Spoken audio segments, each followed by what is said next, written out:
Okay so हमने पहले lecture में ये चीज़ देखी थी कि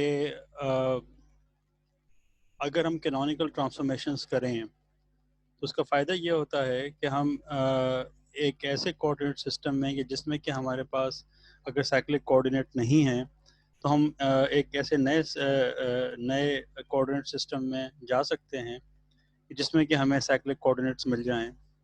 और हम ये अपने प्रीवियस जो हमारा एक्सपीरियंस है प्रॉब्लम सॉल्व करके और जो हमने इससे पहले के लेक्चर्स में पढ़ा है कि अगर हमारे पास साइक्लिक कोऑर्डिनेट्स हैं तो हमारे लिए Hamilton's canonical equations of motion को सॉल्व करना आसान हो जाता है और सिस्टम की सिमेट्रीज और ज़्यादा वाज़े हो जाती हैं।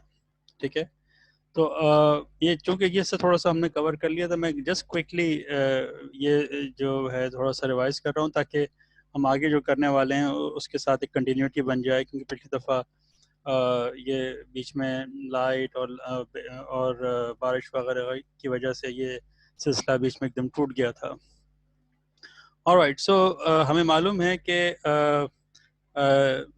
Hamilton's canonical equation of motion जो है वो इस तरीके से लिखी जाती हैं कि Q dot j equals to partial H by partial p j और P dot j is equals to minus partial H by partial q j. ये हमारे पास Hamilton's canonical equation of motion है।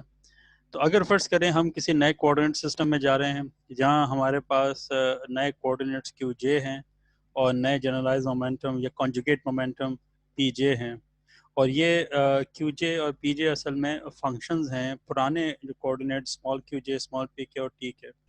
ठीक है, और अगर ये क्यू जे और पी जे कैनोनिकल कॉन्जुगेट्स हैं तो they must also satisfy the similar Hamilton's canonical equation of motion, that is partial k by partial pj is equals to q dot j और partial k by partial qj minus p dot j।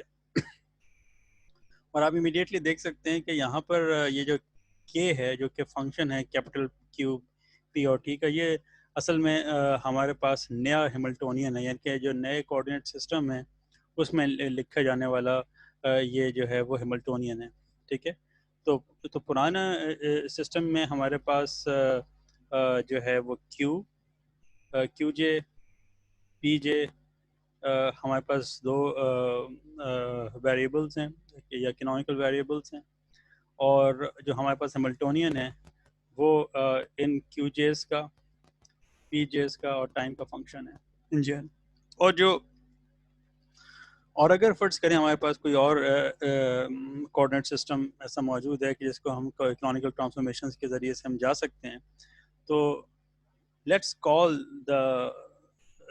the canonical conjugates of that the coordinate system as capital QJ and capital PJ, right? और वहाँ पे लिखा जाने वाला जो Hamiltonian है that's called as K or Hamiltonian, which is a function of capital QJ and capital PJ and T।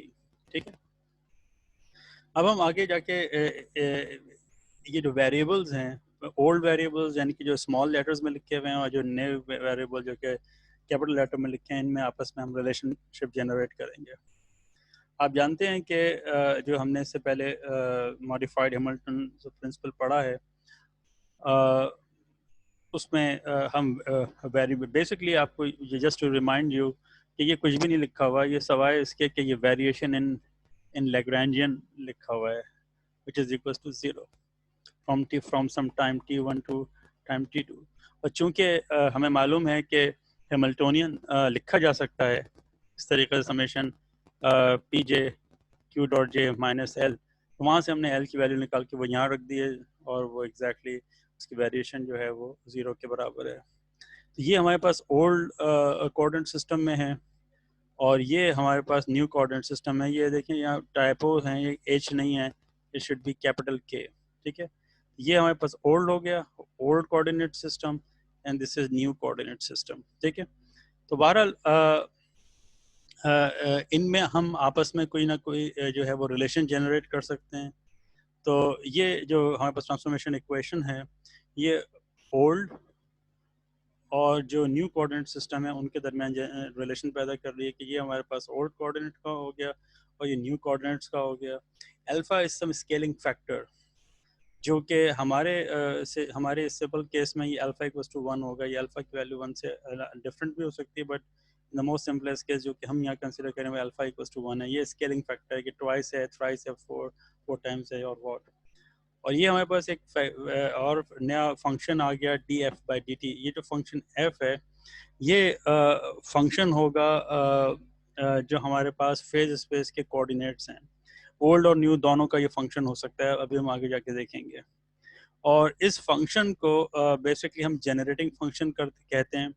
और ये क्या करता है कि ये जो हमारे पास न्यू कोऑर्डिनेट्स हैं, राइट, जो हमारे पास जो जो न्यू कोऑर्डिनेट्स हैं उनमें और जो ओल्ड कोऑर्डिनेट्स हैं उनमें ये एक किस्म का ब्रिज का काम करता है। ठीक है।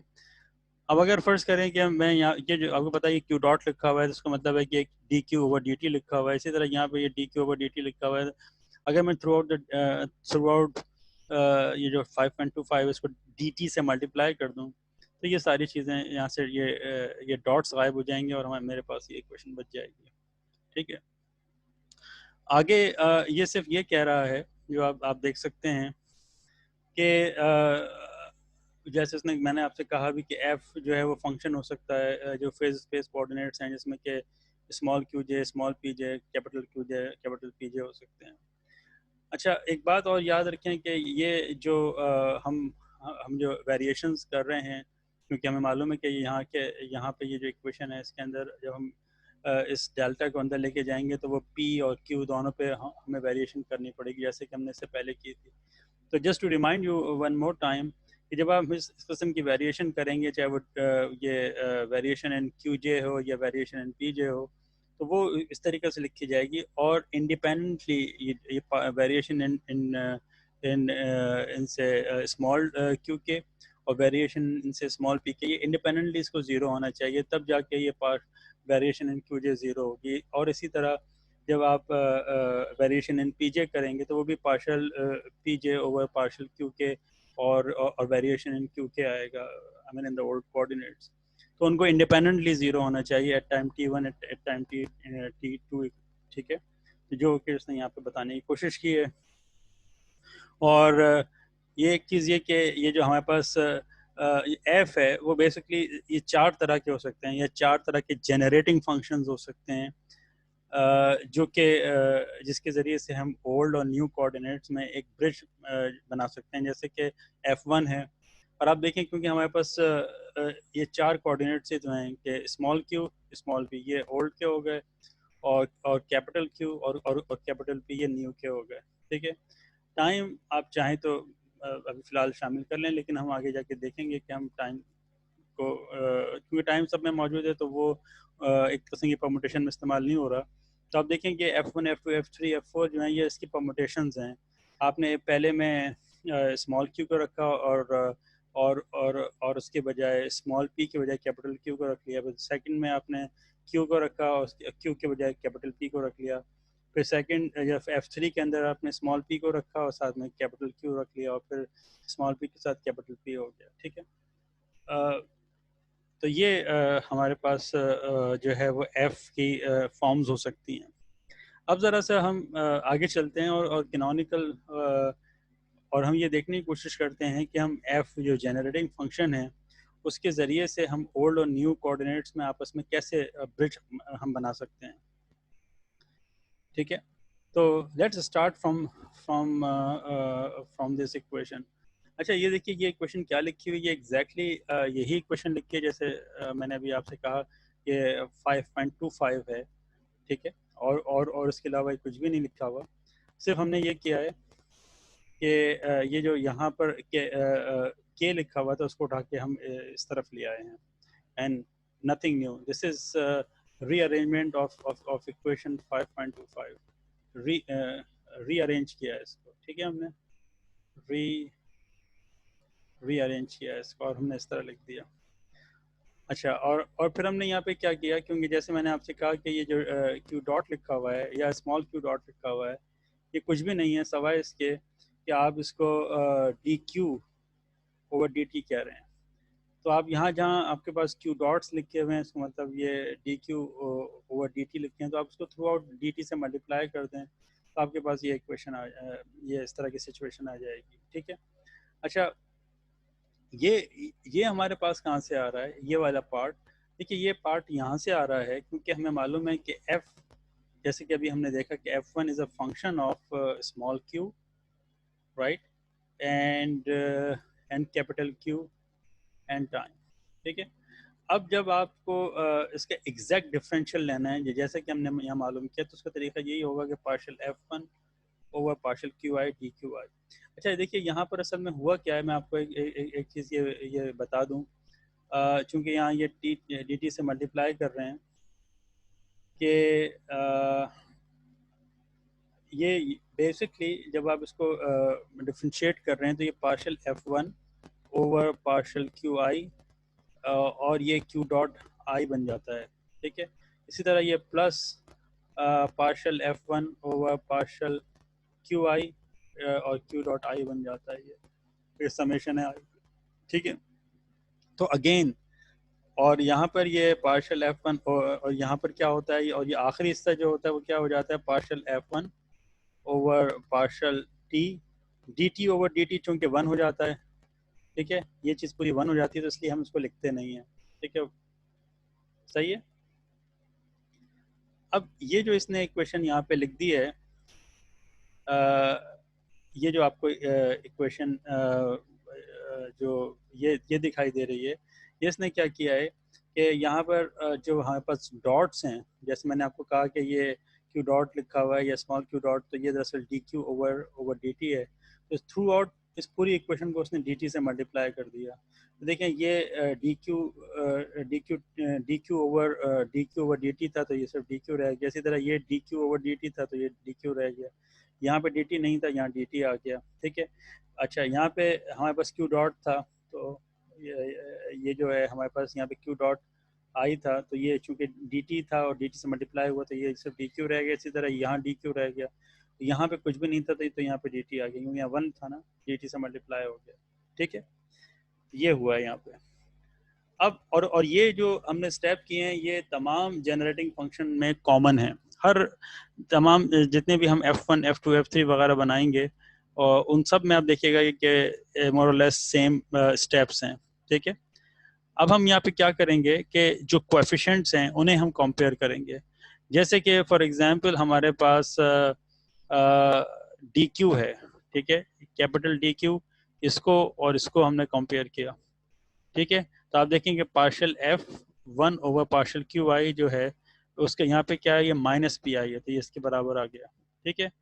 और इसी तरह अगर फर्ज करें हमारे पास ये स्मॉल डी क्यू आई, तो स्मॉल डी क्यू आई को हमने स्मॉल डी क्यू आई के कोएफिशिएंट से कंपेयर किया, तो ये पी आई है।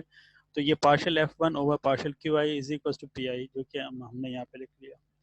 फिर हम क्या करेंगे कि डी टी को जो हमारे पास डी टी है, उसके कोएफिशिएंट को हम डी टी के कोएफिशिएंट के साथ कंपेयर करें, तो ये partial f1 over partial T is equal to K minus H, जिसको कि हम इस तरह से लिख सकते हैं।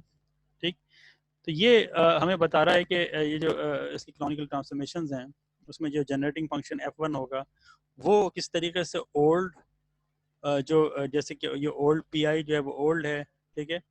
यहाँ पर तो ये वाला जो रिलेशन है वो तो एग्जैक्टली वो स्मॉल पी आई और स्मॉल क्यू आई का है। लेकिन यहाँ आप देखें कि यहाँ पर जो रिलेशन है वो क्या कर रहा है कि हाँ, इत्तेफाक है कि यहाँ पर भी आप देखें कि पी आई है और ये कैपिटल पी आई और ये कैपिटल क्यू आई। लेकिन अभी आप एक लम्हे में आप देखिएगा कि ये इक्वेशंस हमें क्या चीज़ बता सकती हैं। अच्छा, यहाँ पर आप देखें कि ये जो न्यू हैमिल्टोनियन है के बराबर है H old Hamiltonian plus the time derivative of this generating function f1। ठीक है।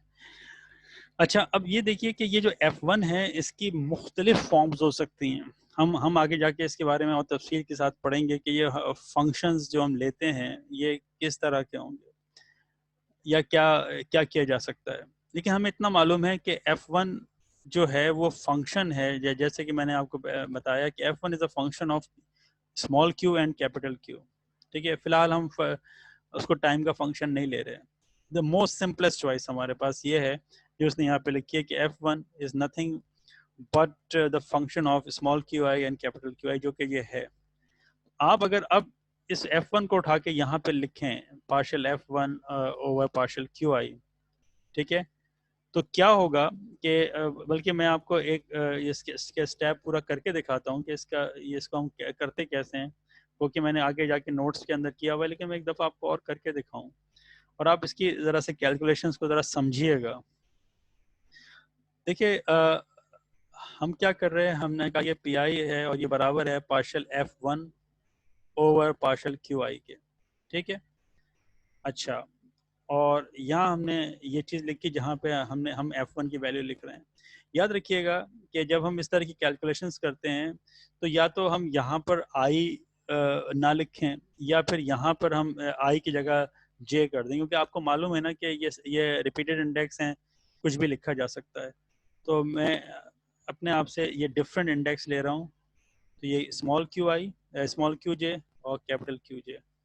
अभी आपको थोड़ी देर में ये पता चलता है कि मैं ऐसा क्यों कर रहा हूँ, और जवाब हमारे पास एग्जैक्टली ये आएगा, but you must know how to calculate and how to deal with such type of situation.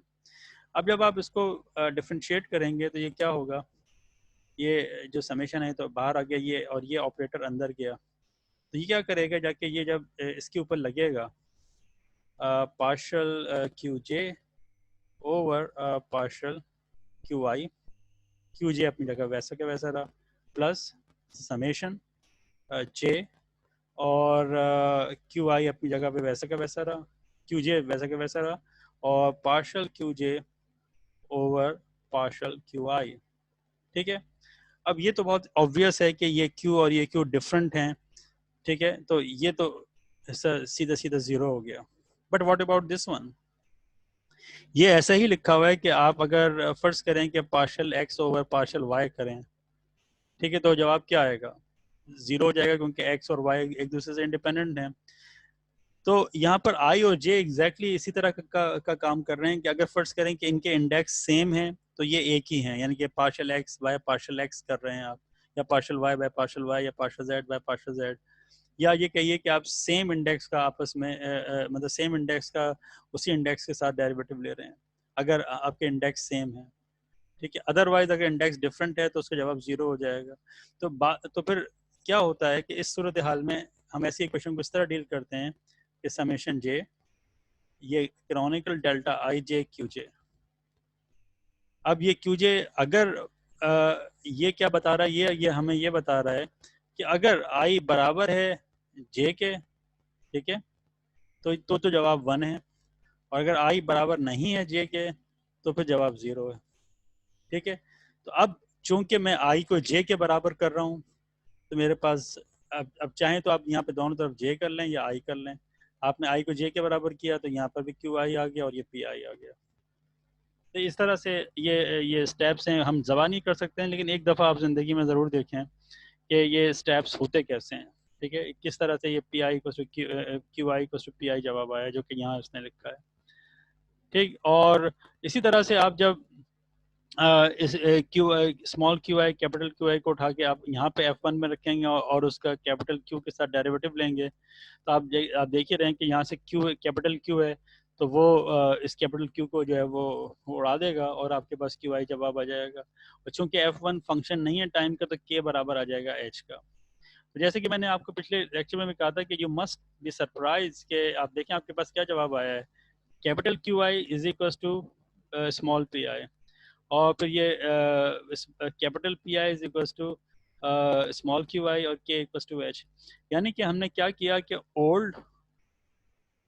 जो ओल्ड मोमेंटम है ओल्ड कोऑर्डिनेट की और जो न्यू कोऑर्डिनेट का जो हमारे पास जो वो है जनरलाइज कोऑर्डिनेट है वो आपस में रिलेट हो गए। इसी तरह जो नई कोऑर्डिनेट के मोमेंटम और पुराने कोऑर्डिनेट का जो जनरलाइज कोऑर्डिनेट है वो आपस में रिलेट हो गए। ठीक है, तो यहाँ पर आप देखें कि मोमेंटम कोऑर्डिनेट के साथ इक्वेट हो गई है, तो that's a very interesting thing.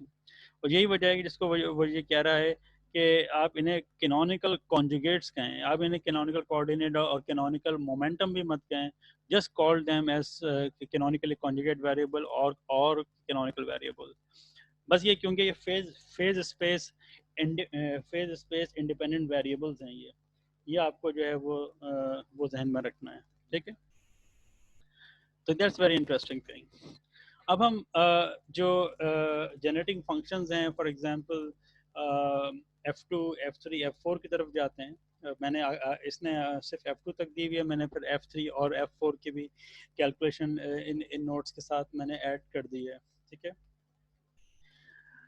अब ये देखिए कि आप एक चीज को ये याद करें कि F2 किसका फंक्शन है। F2 फंक्शन है कि old coordinates and new momentum, new coordinate की मोमेंटम और टाइम। और जो हमारे पास F1 है, क्योंकि F1 एक बहुत इस लिहाज से इंटरेस्टिंग जनरेटिंग फंक्शन है कि ये हर एक जनरेटिंग फंक्शन को कैलकुलेट करने में हेल्प करता है। और हम ये भी जानते हैं कि F1 फंक्शन है स्मॉल q और कैपिटल Q का। तो जो इनमें फ़र्क है बेसिकली आप देखें, वो फ़र्क है कैपिटल P और कैपिटल Q का फ़र्क है। बाकी ये ओल्ड कोऑर्डिनेट का Q तो दोनों में मौजूद है। और आप देखें कि ये समहाउ इस इक्वेशन के थ्रू हमें ये कुछ अंदाज़ा हो रहा है कि हम अगर कुछ इस तरह की चीज़ यहाँ पे ले लें, अपनी इक्वेशंस में ऐड या सब्ट्रैक्ट कर लें, तो हम F2 को जो है वो जनरेट कर सकते हैं। तो this is what we call as some kind of legendary transformations हैं। ये लीजेंडरी ट्रांसफॉर्मेशंस हैं, ये ट्रांसफॉर्मेशन।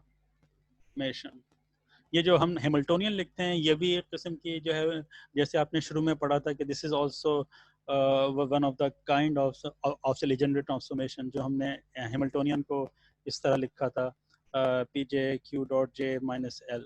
तो वो भी इसी तरह की ट्रांसफॉर्मेशन थी जो हमने यहाँ पे लिखी है कि F2 is equal to F1 plus ये हिस्सा हमने इसके साथ ऐड कर दिया। अब हम देखेंगे कि ये ऐड करने से हम आगे जाके कंपैरिजन से हम F2 और F2 मालूम करेंगे और फिर वो ब्रिज करेगा ओल्ड और न्यू कोऑर्डिनेट में, ठीक है। अच्छा, अब यहाँ से भी हम ये देख सकते हैं कि ये जो हमारे पास इक्वेशन लिखी हुई है, हम यहाँ से F1 की वैल्यू निकाल लें। F1 बराबर हो जाएगा F2 और माइनस समेशन ये जो पी आई क्यू आई लिखा हुआ है आपके पास, ठीक है। और इसको उठा के हम कहाँ रखेंगे, इस इक्वेशन। ये इक्वेशन आपकी डिफाइनिंग इक्वेशन है, ये बस याद रखिएगा। This is your defining equation, this the one. और फिर ये इसके बाद जो यहाँ से यहाँ तक आने के स्टेप्स हैं, ये आपको हर जगह करने पड़ेंगे। आप बस एक दफ़ा फंक्शन मालूम कर लें, यानी कि जो अगर आपको F2 कैलकुलेट करना है तो वो आप एक दफ़ा इन टर्म्स ऑफ F1 मालूम कर लें, और ये जो हिस्सा आपको ऐड करना है एक्स्ट्रा, जो कि आपको रिप्लेस, जो चीज़ रिप्लेस करनी होती है वो चीज़ बेसिकली यहाँ आ जाती है। आपको देखिए यहाँ से P और Q को रिप्लेस करना है तो वो आप यहाँ पे लगा देंगे। ये आप एक तरह के हिंट के तौर पे आप इसको इस तरह समझ सकते हैं, ठीक है। और उसके बाद यहाँ से आप एक दफ़ा ये इक्वेशन आपके पास आ जाएगी, ये यहाँ से आप F1 निकालें और F1 निकाल के वो आप इस इक्वेशन में पुट कर दीजिए, और फिर इसका एग्जैक्ट डिफरेंशियल कैलकुलेट करें, कोएफिशिएंट कंपेयर करें, आपके पास जवाब आ जाएगा। And this is exactly what he did over here. देखिए इसने वही इक्वेशन यहाँ पे इस्तेमाल की।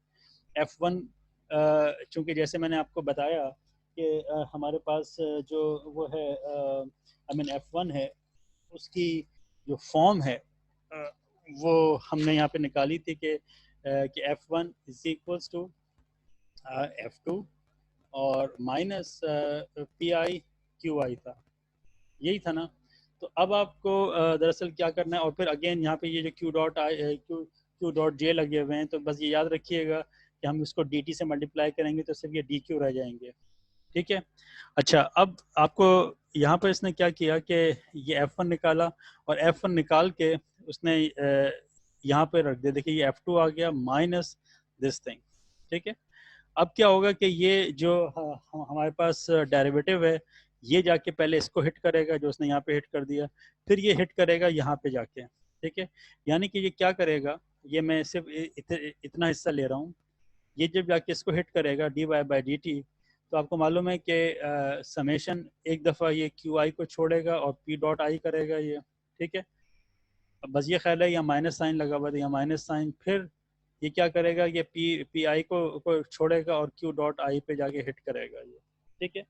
अच्छा, अब यहाँ पे आप देख सकते हैं कि पी और ये पी और क्यू डॉट मौजूद हैं, और यहाँ ये प्लस साइन के साथ हैं, यहाँ ये माइनस साइन के साथ हैं।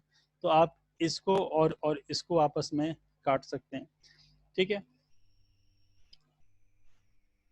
ये, ठीक है। अच्छा, बस अगेन जैसे मैंने आपको बार बार कहा है कि देखिए ये रिपीटेड इंडेक्स हैं आई, तो आप इसको और यहाँ पे जे आप कहेंगे ये आपस में कैसे कटेंगे, ऐसी कोई बात नहीं है। ये रिपीटेड इंडेक्स हैं, आप चाहें तो यहाँ पर मतलब यहाँ जे कर दें, आप दोनों एक ही बात होगी तो ये कट जाएंगे, या फिर आप इसको आई कर दें। जब भी ये रिपीटेड इंडेक्स होंगे तो आपस में ये बेसिकली डमी इंडेक्स हैं, you can replace them by any index.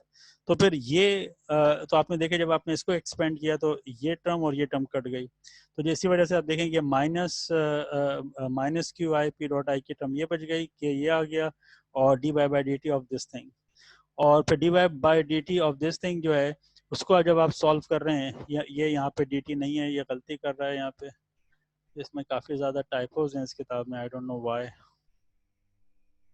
ठीक है। ये यहाँ पे डी टी नहीं है, ये अभी सिर्फ इसने इसको डिफ्रेंशिएट किया है, तो और आपको पता है कि F2 is the function F2 is the function of Q, capital P and T।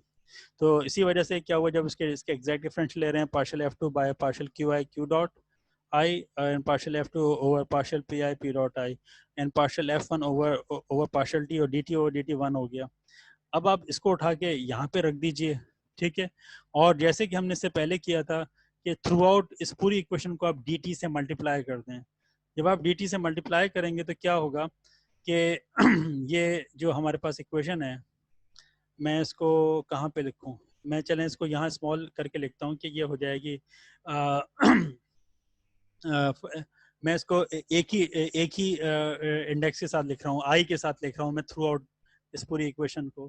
तो ये मैंने लिखा समेशन आई और पी जे, और देखिए चूंकि ये डी क्यू, ये जो है डी क्यू और डी टी है, तो मैंने चूंकि डी टी से मल्टीप्लाई कर दिया, तो मैंने इसको जस्ट डी क्यू, ये इसको मैंने जो है डी क्यू रख दिया, डी क्यू आई, ठीक है। और मैं के को उठा के इधर ले गया, माइनस था ये प्लस हो गया, ठीक है। तो मैंने क्या किया, इसको के माइनस एच और डी टी हो गया, ठीक है। अच्छा, अब ये तो ये हो गया। अब यहाँ पर क्या हुआ, ये हमारे पास जो था माइनस में लिखा हुआ है, ठीक है। तो ये इसको भी मैंने आई कर दिया, और ये क्यू आई हो गया, और ये पी डॉट है तो मैंने इसको डी पी कर दिया, क्योंकि मैंने capital P, D p i capital है, क्योंकि डी टी से मैंने मल्टीप्लाई किया थ्रू आउट द इक्वेशन, तो ये बच गया। अच्छा, जब यहाँ मैं मल्टीप्लाई करूँगा तो ये जो पूरी इक्वेशन लिखी हुई है ये कैसे लिखी जाएगी, सॉरी प्लस नहीं है, या प्लस है, इक्वल्स टू नहीं है, ठीक है। ये प्लस आया, और फिर ये समेशन साइन है हमारे पास आई, और ये F2 over partial q I और डी क्यू आई, ठीक है, क्योंकि वो जो नीचे जो डी टी था वो कैंसिल हो गया है, ठीक है। ये डॉट नहीं है यहाँ पे, दिस इज नॉट डॉट,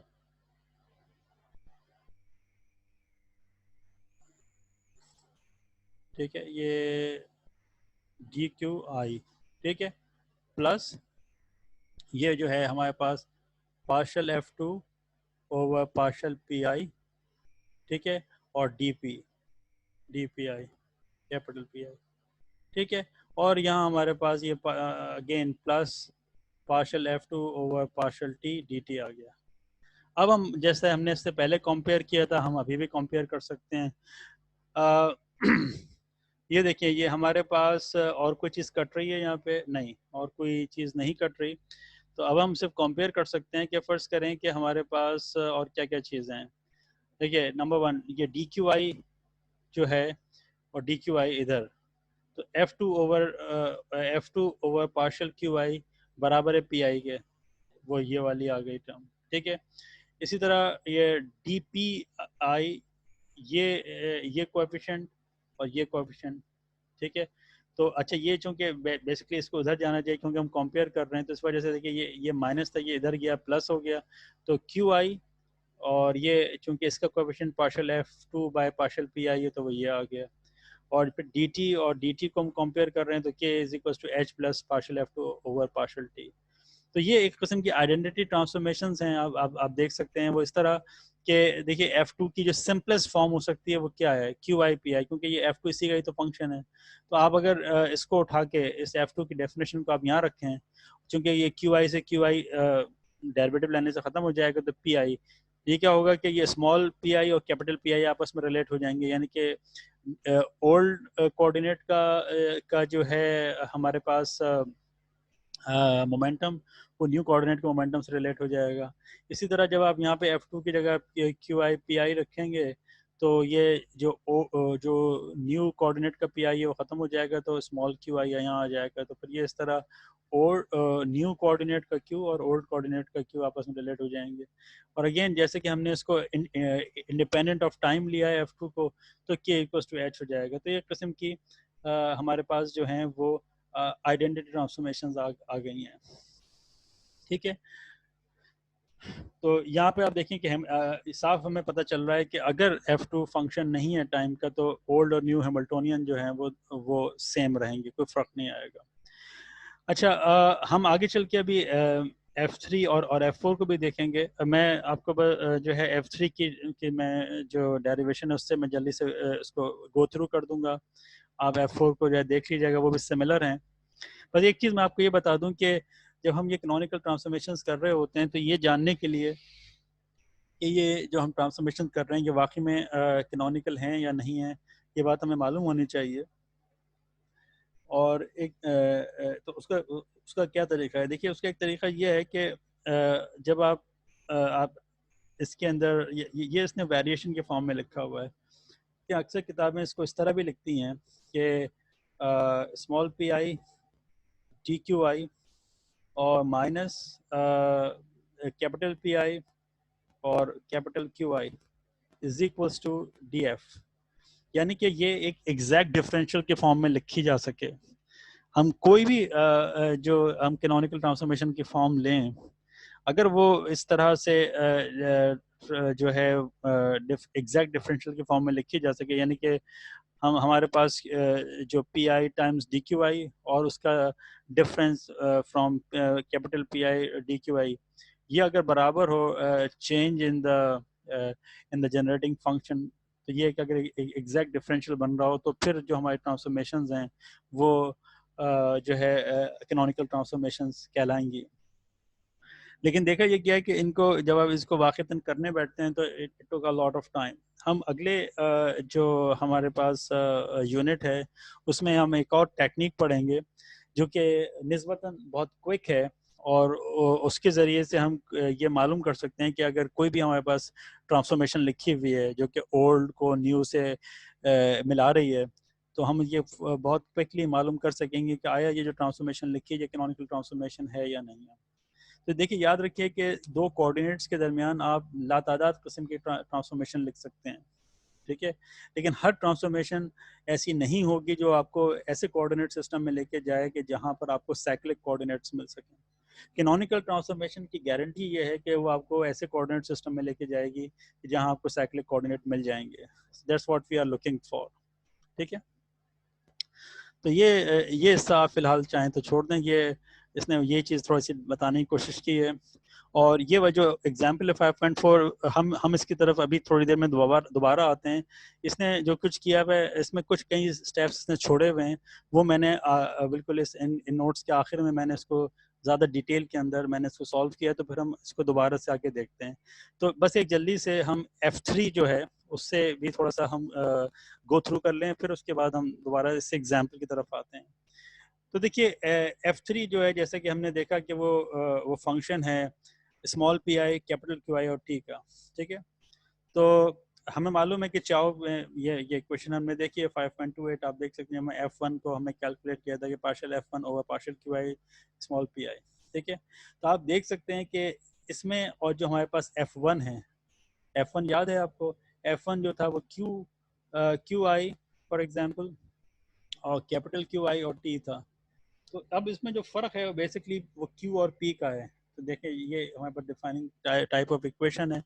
तो अब की दफ़ा क्या है कि F3 और F1 के थ्रू हम F3 को रिलेट कर सकते हैं, बट अब की दफ़ा जो हमारे पास जो ट्रांसफॉर्मेशन है लीजेंडरी ट्रांसफॉर्मेशन, उसमें प्लस नहीं है। ये बस इसको याद रखिएगा कि ये यहाँ पे बीच में माइनस साइन लगा हुआ है, ठीक है। इसके थ्रू आप इसमें जो है उसको रिलेट कर सकते हैं, ठीक है। और फिर फिर यहाँ से आप F1 की वैल्यू निकाल लें, जैसे कि अभी हमने निकाली, और वो निकाल के आपने लिख दिया कि F3 प्लस, ये माइनस था तो प्लस हो गया। और यही जो इक्वेशन हमने यहाँ देखी थी, यहाँ हमने उठा के इसकी जो F1 निकाला है वो हमने यहाँ पे डाल दिया, ठीक है। अच्छा, अब क्या करेंगे, ये जैसे कि एग्जैक्टली वही स्टेप्स हैं जो हम इससे पहले कर रहे हैं, कि ये ऑपरेटर जाके इस पर लगेगा, फिर ये ऑपरेटर जाके यहाँ लगेगा। तो ये एक दफ़ा क्यू डॉट बनाएगा इसको, और एक दफ़ा पी डॉट बनाएगा, ठीक है। यहाँ पर आई लगा हुआ है। और यहाँ हम क्या करें कि हम इसको एक दफ़ा इसका जो एग्जैक्ट डिफरेंशियल है वो कैलकुलेट कर लें, जो कि आपको पता है कि ये partial F3 over partial p i p dot i, partial F3 over partial Q i q dot i, और partial F3 over partial d, क्योंकि d t over d t 1 हो गया। ये उठा के आप यहाँ पे डाल दीजिए, ये पूरी चीज़ जो है वो यहाँ आ जाएगी। तो आपके पास ये काफ़ी लंबी सी इक्वेशन आ गई, ठीक है। अब आप और फिर उसके बाद आप क्या करें, dt से आप इस पूरी इक्वेशन को मल्टीप्लाई कर लें, ठीक है। जब आप dt से मल्टीप्लाई करेंगे तो आप देखें ये q डॉट्स हैं, यहाँ जहाँ q डॉट्स हैं वहाँ से dqs रह जाएंगे, जहाँ यहाँ p डॉट है तो वहाँ dp रह जाएगा, एंड सो ऑन। वो आप देख लीजिए। तो आप देखें ये pi dqi minus p capital pi dqi, और ये पूरी टर्म यहाँ आ गई, और partial F3 over partial PI DPI and partial F3 over partial QI DQI। और ये पूरी बेसिकली ये जो टर्म यहाँ लिखी हुई, यहाँ हमें DT से मल्टीप्लाई करते चले गए, ठीक है। तो यहाँ पे DQ DP DQ ये सब रह गए यहाँ पे, जो कि यहाँ पर। फिर उसके बाद हमने सिंपल क्या किया कि कोएफिशिएंट कंपेयर कर लिए, ये DQI है DQI है, तो आप देखें partial F3 over partial QI minus PI के बराबर है। अच्छा, हमने ये भी चीज़ ऑब्जर्व की कि ये टर्म और ये टर्म सेम साइंस के साथ हैं, ये कैंसिल हो गई, ठीक है। अच्छा, फिर ये DPI और DPI इनके कोएफिशिएंट को हम इक्वेट कर सकते हैं। तो partial F3 over partial PI is equal to QI, ये क्योंकि साइन इक्वेशन के एक ही तरफ लिखे हुए हैं तो हमें दूसरी तरफ लेके जाना पड़ेगा, तो माइनस साइन हो जाएगा। फिर इसी तरह ये DT है, यहाँ DT है, तो इसको हमने कंपेयर करेंगे तो K minus H equals to partial F3 over partial D। ये एग्जैक्टली सेम स्टेप्स हैं। तो वो हम यहाँ से चीज़ें जो है निकाल सकते हैं। अगेन अगर हम यहाँ पे F3 को इस तरह सपोज कर लें कि ये PJQJ है, ठीक है, और हम यहाँ पे इसको डेरिवेटिव ले सकते हैं। ये मैंने जैसे अभी आपको करके दिखाया है, ये मैंने यहाँ पे एक दफ़ा और कर दिया कि जब आप इसका डेरिवेटिव लेंगे तो ये इन शॉर्ट, क्योंकि ये इसके साथ हिट करेगा तो इसके ख़त्म कर देगा, QJ बचेगा।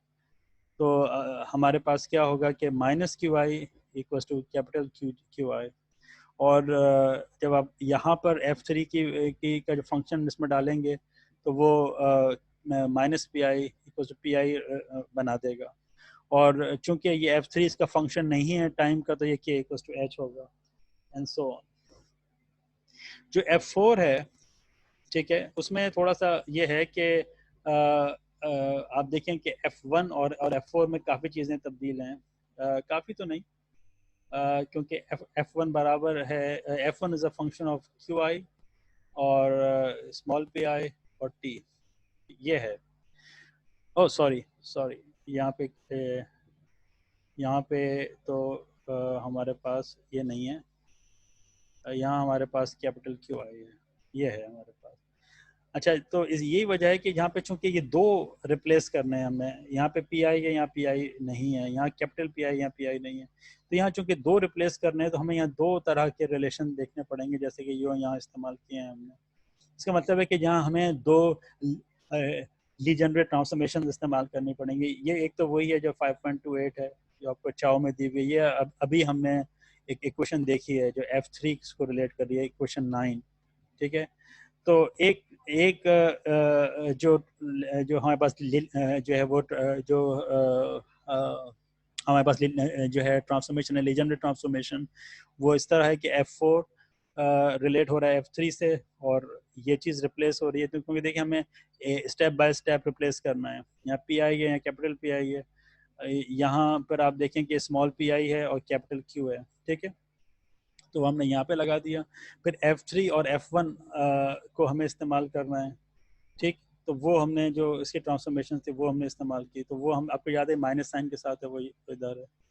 तो हम क्या करेंगे यहाँ पर कि ये जो हमने F3 की ट्रांसफॉर्मेशन लिखी है ये उठा के हम यहाँ पर लिख देंगे, और अगेन ये पूरी जो ट्रांसफॉर्मेशन है 13 इक्वेशन 13 जो है वो F1 की फॉर्म में आ जाएगी और साथ में ये और ये टर्म आ जाएंगी, ठीक, जो हमने यहाँ पे लिख दिया है।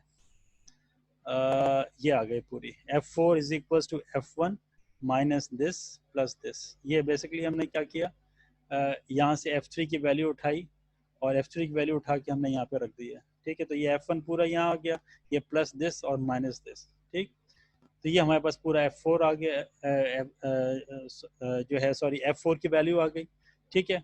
और ये हमारे पास डिफाइनिंग इक्वेशन है जिसको हम बार बार इस्तेमाल कर रहे हैं। यहाँ से हम क्या करेंगे, F1 की वैल्यू निकालेंगे इन टर्म्स ऑफ F4 और दिस टू टर्म्स जो हमने यहाँ निकाला, और ये निकाल के हम यहाँ पे पुट कर देंगे, राइट। फिर उसके बाद एग्जैक्टली सेम अलजेब्रा करना है जो हम इससे पहले करते रहे, राइट। ये हमने F1 निकाला और F1 निकाल के जैसे मैंने आपको कहा ये यहाँ पे डाल दीजिए, और ये जो है फिर चूंकि हमने F1 को इन टर्म्स ऑफ F4 और ये लिखा हुआ है, ये आपको फिर ऑपरेटर यहाँ पर अप्लाई होगा।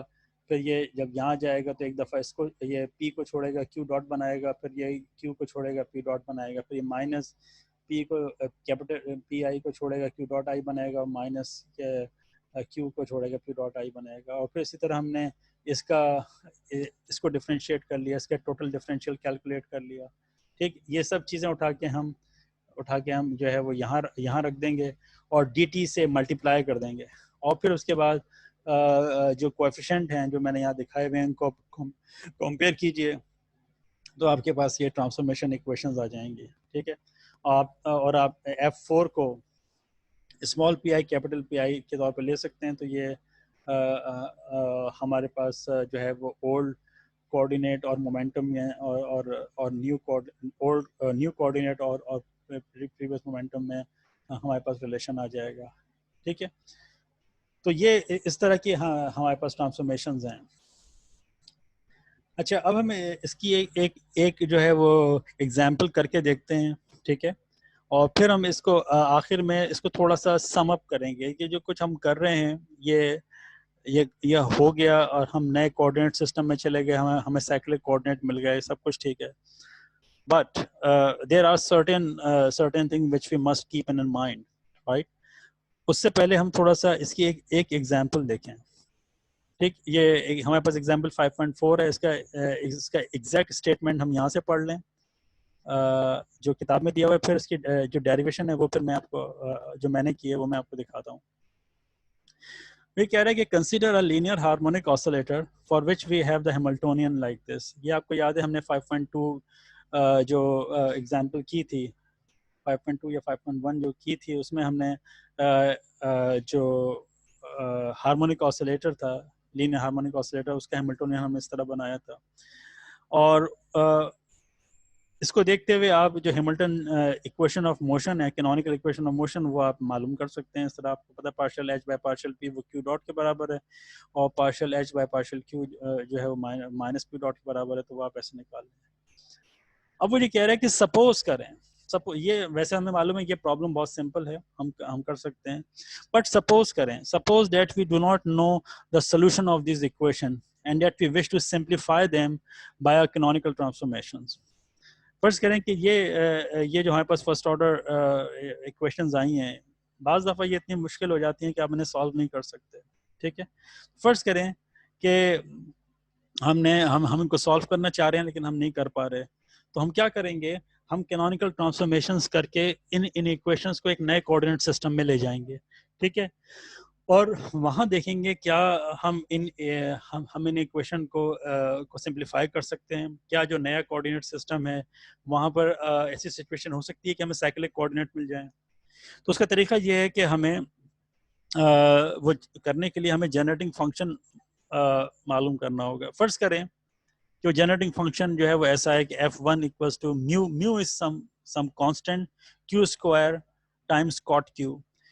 Remember that f1 is a function of what? f1 is a function of small q, capital Q and time. ये है, ठीक है। और आपको याद है जब हम ये सारा काम कर रहे थे तो हमने अपनी आसानी के लिए f1 को सिर्फ ले लिया था summation qi, qi capital qi ये ले लिया था। मैंने आपसे कहा था ना इसकी बहुत सारी फॉर्म्स हो सकती हैं। तो अब ये हम इसको q square capital q square भी हम इसको ले सकते थे एंड सो ऑन। तो यहाँ उसने एक one of the representative type of f1 लिखा। देखिए ये still is a function of q and small q and capital q, but you can write it cot, tangent, beta and whatever you want to write, right?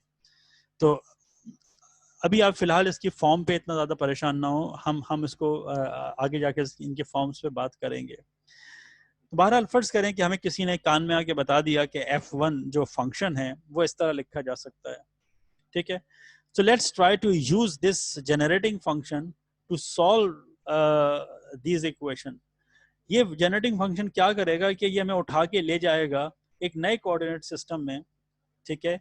और वहाँ हम ये देखेंगे कि क्या वाक़तन ऐसा कोई सिलसिला है कि वो नए कोऑर्डिनेट सिस्टम में जहाँ पे के कैपिटल P और कैपिटल Q हैं कि वहाँ पर ये इक्वेशन सिंप्लीफाई हो जाएं और वो उसकी होने की एक वजह ये हो कि उस नए कोऑर्डिनेट सिस्टम में हमारे पास साइक्लिक कोऑर्डिनेट्स हों, तो वहाँ हमें उस सिस्टम की सिमेट्रीज का भी अंदाज़ा हो जाए, ठीक है। यहाँ तक करने के बाद अब मैं जो मेरी कैलकुलेशंस हैं हम उस तरफ चलते हैं, जिसमें मैंने कुछ थोड़ी सी एक्स्ट्रा स्टेप्स कर दिए हैं, आपको करने में आसानी हो जाएगी, ठीक है।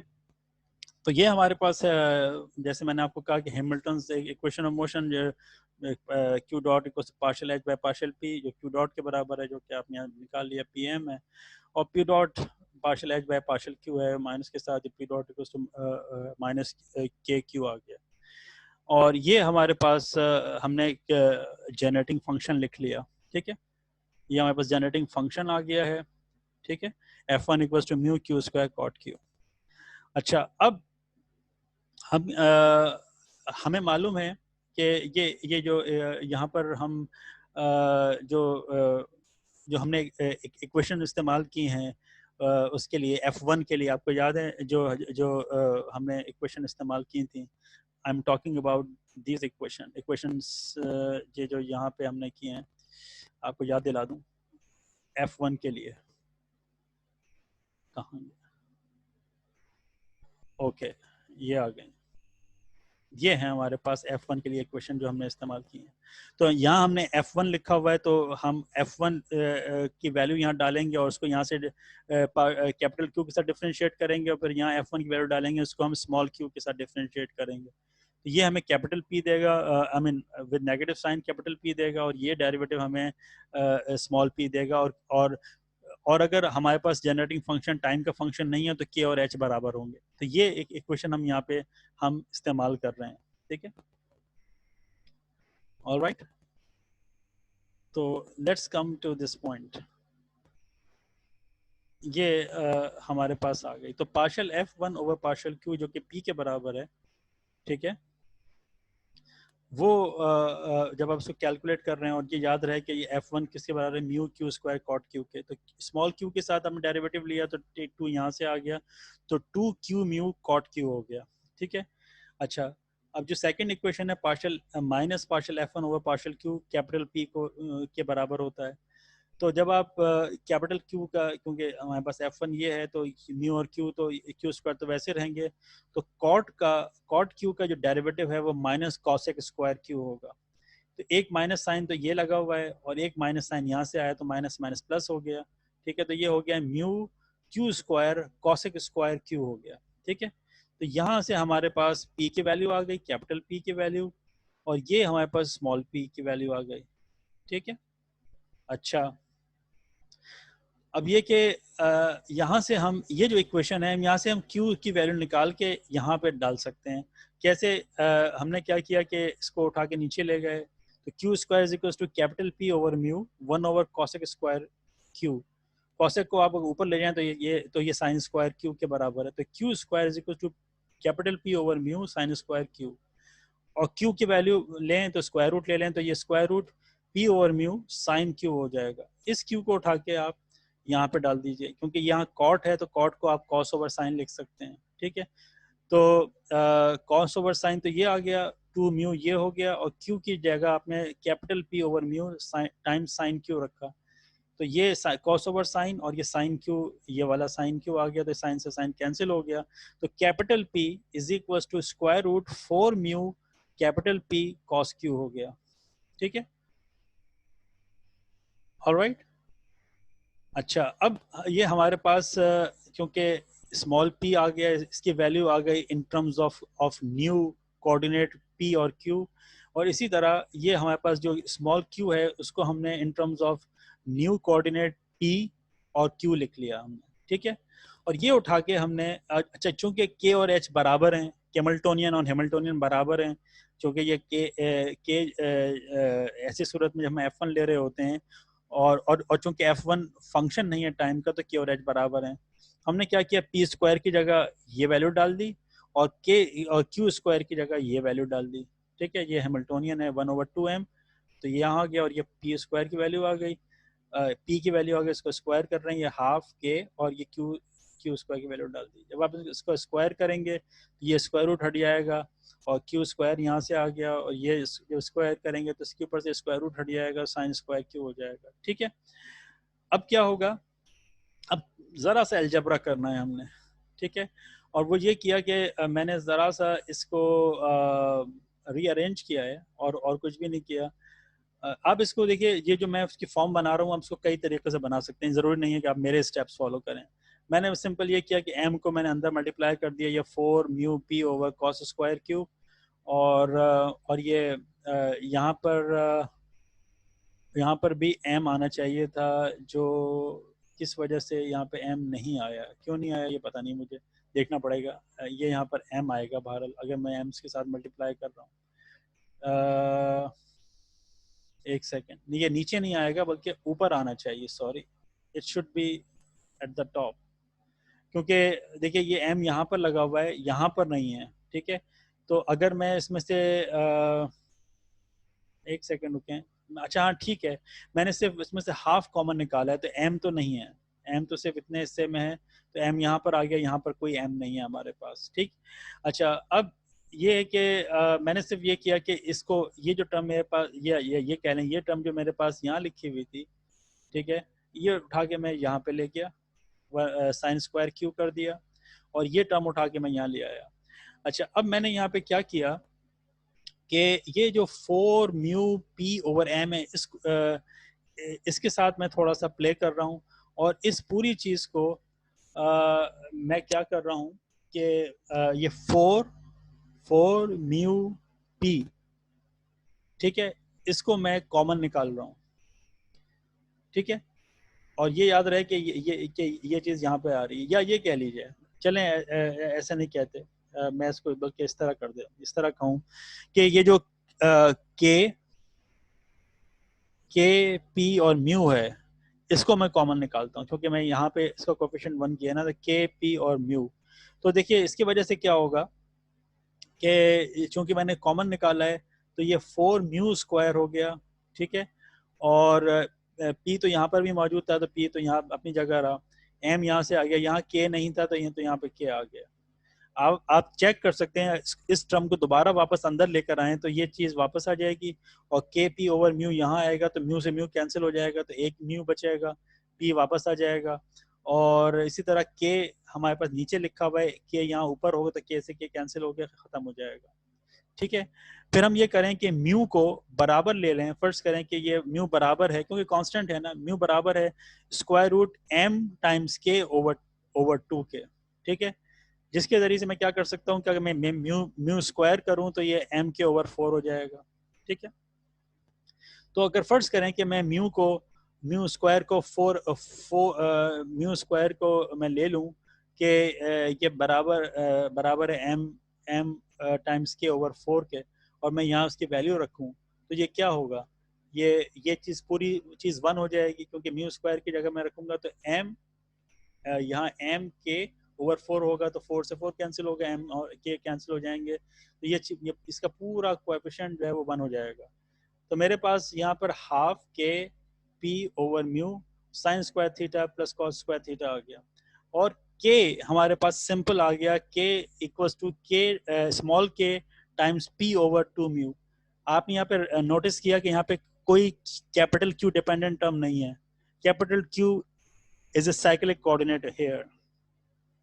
और यहाँ पर आप अगर फर्ज करें कि म्यू की वैल्यू जो अभी हमने इस्तेमाल की है, क्योंकि हमारे पास जवाब क्या है, ये हमारे पास है के कैपिटल P ओवर 2 म्यू है, और आप अगर यहाँ पर के इसकी म्यू की आप अगर वैल्यू डाल दें, म्यू हमने जो यहाँ पे कहा है कि बराबर स्क्वायर रूट एम के, तो ये 2 ओवर म्यू हो गया, और ये और सॉरी इसको मैं उड़ा दूं, 1/2, तो देखिए मेरे पास ये हो गया, कैपिटल P यहाँ रखूँ, के यहाँ रखूँ, और म्यू बराबर है स्क्वायर रूट एम के, और ये 2 नीचे है तो 2 यहाँ चला गया, तो 2 से 2 कैंसिल हो जाएगा, ठीक। और ये के की वैल्यू यहाँ 1, के की पावर 1 है, यहाँ हाफ है, तो ये स्क्वायर रूट के पी टाइम्स स्क्वायर रूट के ओवर एम आ गया, जो कि यहाँ लिखा हुआ है। तो अब इस नए ये हमारे पास नया हैमिल्टोनियन है, तो इसके लिए आप कैनोनिकल इक्वेशन ऑफ मोशन लिख सकते हैं, ठीक है। और वो कैसे लिखी जाएंगी, हमें मालूम है कि वो minus partial K by partial Q should be equal to P dot. और आप देखें इसमें कोई क्यू डॉट हमारे पास कोई जो है वो Q dot sorry Q dependent term यहाँ पे कोई भी नहीं है, ठीक है। तो ये चीज़ पूरी जब हम इसका डेरिवेटिव क्यू के साथ लेंगे तो वो 0 हो जाएगा। इसका मतलब है कि P dot should be constant, right. और वो कांस्टेंट कुछ भी हो सकता है, let's say P equals to beta is some constant, right. तो आपने देखा कि यहाँ पर इस नए कोऑर्डिनेट सिस्टम में Q is the cyclic coordinate, और जब हम Q डॉट कैलकुलेट कर रहे हैं तो Q dot equals to partial K by partial P, तो P के लिहाज से तो चीज़ मौजूद है, तो आपके पास K ओवर 2 म्यू आ गया। अगेन आप यहाँ पे म्यू की वैल्यू पुट कर दें तो ये square root K by M हो गया, ठीक है। अच्छा, ये क्योंकि Q dot equals to square root K by M है, आप इसको सॉल्व करें तो ये फर्स्ट ऑर्डर डिफरेंशियल इक्वेशन है, तो Q is equals to square root K by M T, क्योंकि टी ये D Q by D T है ना, तो ये और plus alpha, alpha is some constant. तो आप देखें कि ये हुआ क्या, ये हमारे पास देखें इक्वेशन कितनी सिंप्लीफाई हो गई, ये कुछ भी नहीं है, स्ट्रेट लाइन इक्वेशन की ये इक्वेशन है, right, straight line motion की basically ये it just indicates the straight line। तो आप वो देखिए कि वहाँ जो हार्मोनिक ऑसिलेशन हो रहा था उसमें एंगल्स वगैरह क्या कुछ इन्वॉल्व होते, ठीक है, ओल्ड कोऑर्डिनेट में। न्यू कोऑर्डिनेट में सीधे सीधे मोमेंटम कांस्टेंट है, राइट, और it is just a straight line motion. तो यहाँ आपने Q मालूम कर लिया और यहाँ आपने P मालूम कर लिया, ठीक है। अब आप क्या कर सकते हैं कि ये जो हमारे पास इक्वेशन थी, अगर आप चाहें तो ओल्ड कोऑर्डिनेट में ये कैसे दिख रहे हैं, इट्स वेरी सिंपल। ये हमारे पास इक्वेशन मौजूद है, इक्वेशन नंबर 5 और 6। यहाँ पे P की जगह पे बीटा आ जाएगा क्योंकि कांस्टेंट है, और Q की जगह पे क्या आ जाएगा, Q की जगह पे ये जो हमने पूरी चीज मालूम की है square root K by M T plus alpha. बिल्कुल इसी तरह आप देखें कि यहाँ पर Q है, यहाँ ये square root Q by P की जगह पे बीटा आ जाएगा, और साइन Q की जगह Q की वैल्यू आ गई। तो आप देखें हमारे पास ये साइनसॉइडल मोशन आ गए, जो कि हमें मालूम है कि ये चीज़ें आखिरकार टू एंड फ्रो मोशन हो रहा है, तो इसी तरह साइन और कोसाइन के फॉर्म में हमारे पास चीज़ें आनी चाहिए। यानी कि ओल्ड कोऑर्डिनेट में P और Q पीरियोडिकली चेंज हो रहे हैं, हमें बिल्कुल पता है कि ऐसा ही होता है, राइट। और जैसे मैंने आपसे कहा था कि आप अगर फेज स्पेस में जाके देखें तो आपको ये आई मीन अंदाज़ा हो जाता है कि ये किस तरीके से जो हमारे फेज स्पेस वेरिएबल्स हैं वो चेंज हो रहे हैं।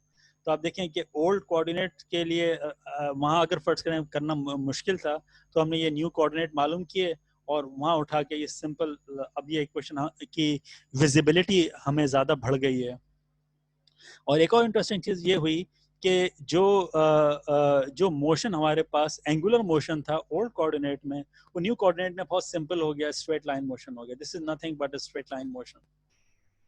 ठीक है, राइट. तो अब ये सारा कुछ हमने किया, इसका फायदा क्या है? तो देखिए, मैं यहाँ पे लिखा भी है, अभी हम दोबारा उस तरफ जाते हैं और हम उसको पढ़ेंगे बाकी बुक क्या कह रही है. वो कह रही है कि we rarely solve a dynamical problem by canonical transformation, but rather study them study them for transformation as means of gaining a deeper understanding of the Hamiltonian formalism and the phase space. हम हरगिज भी ये नहीं कर रहे होते कि हर दफा जाके हम कैनोनिकल ट्रांसफॉर्मेशन से हम जो है वो डायनेमिकल प्रॉब्लम्स को सॉल्व करने की कोशिश करें. ऐसा नहीं होता.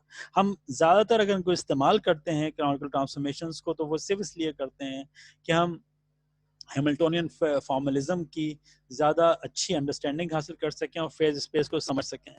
देखिए, I will take you back to what Chow says in the book, और ये पढ़ने के काबिल चीज़ है. देखिए, इसको आप ज़रूर पढ़िएगा, क्योंकि वो क्या कह रहा है. ये सारे जब इसने ये कर लिया, ये सारी इक्वेशन आपको बता दी, वो कह रहा है कि you might wonder where we obtain the generating function f1. ये यकीनी तौर पे आप सोच रहे होंगे f1 कहाँ से आया. तो बेसिकली वो बता रहा है कि unfortunately it is not always easy to find a generating function that leads to a convenient solution, and there is no simple standard procedure for doing so. कि ये आपका एक्सपीरियंस है, हार्ड एंड फास्ट रूल कोई नहीं है कि आप ऐसा F1 हो, राइट. तो आपके लिए जब आप अगर सोल्यूशन मालूम करने की कोशिश करें नए कोऑर्डिनेट सिस्टम में, तो वो आसान हो जाए, right. Sometimes the desired transformation can be found by an intuitive method or by solving equation 5.28 जो अभी हमने देखी है, that connects the generating function to the old and the new Hamiltonian. बाज दफ़ा ये हमारे इंट्यूशन होता है, हमारा गैस होता है एक तरह से, और उसके ज़रिए से हम एक करेक्ट या एक अच्छा जनरेटिंग फंक्शन हासिल कर सकते हैं. But it is not always true. However there are two unknown function in F5.28. देखिए 5.28 एक दफ़ा आप देख लें ताकि आपको पता चल जाए कि बार बार किस इक्वेशन को रेफर कर रहा है. He is talking about this equation, this one. जो फंक्शन जो है वो न्यू और ओल्ड कोऑर्डिनेट्स को आपस में मिला रहा है, या ये समझ लीजिए कि ये इस तरह की ट्रांसफॉर्मेशन है. तो ही इज टॉकिंग अबाउट 5.28. ठीक है, right. So however there are two unknown in function in 5.28. One of the two function is f which is needed to generate the coordinate transformation equation, and the other is k, the Hamiltonian, which is needed to provide the equation of motion. Thus, given k, we can work backward with equation 5.28 until the generating function f is reached. ठीक है, या तो हमें k पता हो तो हम backward जाके f मालूम कर सकते हैं. A detailed discussion goes beyond our syllabus, और इसकी डिटेल्ड डिस्कशन जो है वो फिलहाल जो हमारा ये जो कोर्स है इससे बियॉन्ड है. Fortunately the generating function for a linear harmonic oscillator this can be constructed by the recognition that f1 transform oscillatory motion into a uniform rectilinear motion, जो कि मैंने आपको यहाँ दिखाया. It should be pointed out that in practice we rarely solve a dynamic problem by canonical transformation, but rather study this transformation as a means of gaining a deeper understanding of the Hamiltonian formalism and the phase space, right? तो हम practically जो है वो canonical transformation को dynamical problem को solve करने के लिए नहीं इस्तेमाल करते, बट हम हैमिल्टोनियन फॉर्मलिज्म को और फेज स्पेस की सिमेट्रीज को और उसको अंडरस्टैंड करने के लिए हम रादर इस्तेमाल करते हैं. तो ये बहरहाल कुछ इस पूरे यूनिट के बारे में था कि हमने कैनोनिकल ट्रांसफॉर्मेशंस पढ़ी हैं. हम दोबारा कैनोनिकल ट्रांसफॉर्मेशंस के बारे में पढ़ेंगे अगले यूनिट में, जब हमें एक नया फॉर्मलिज्म डायनामिकल इक्वेशंस को सॉल्व करने का हम स्टडी करेंगे, और वहाँ पर हम देखेंगे कि इस तरह किसी भी ट्रांसफॉर्मेशन को ये मालूम करना कैनोनिकल है या नहीं है, उसका एक ज़्यादा आसान तरीका पढ़ेंगे. सो या this is it for this unit 8 I guess. All right, so see you next week.